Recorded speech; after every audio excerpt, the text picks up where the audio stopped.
Alright, retouching on how to fix a broken Cedar mop bucket. You gotta take these 4 screws off on the bottom.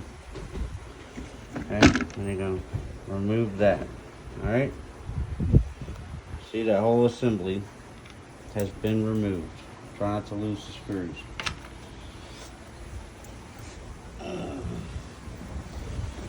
Alright, now if you turn that assembly over, your screws are going to fall out, first of all. Anyways, this part right here, okay, that's the part with the one-way gear. It's like a mono-directional bearing. So it only allows spinning in one direction. Hence the mono part of it. Alright? So bear with me, I'm going to remove this.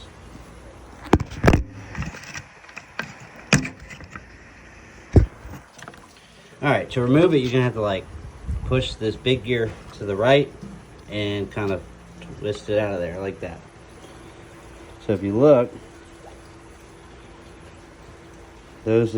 that's your roller bearings in there, okay? So when it starts jamming up, you're getting problems with those bearings, all right? And what you need to do is clean them. I recommend like ethanol, isopropanol, or acetone. Either way, you know, the best way to do it is to soak it. If you could soak it, great. That's the best thing to do. Go get you some lithium grease, or really you can use even petroleum jelly. It works. And you want to douse that bearing after you've cleaned it. Clean it real good. You want to douse that bearing, and be careful they don't fall apart. You want to douse that bearing in petroleum jelly or lithium grease, marine grease, whatever you got. All right, and then you just want to pop it back together. Go ahead and clean the shaft off with alcohol, whether methanol, ethanol, isopropanol, acetone, whatever. Just clean it off really well, then lube it up really good. Okay, and you know, I would almost even recommend oil for the shaft, or really oil for the shaft and the bearings. That would give you the best bet, because your grease is more for a slow turning, whereas your oil is, you know, better for a higher turning, faster turning.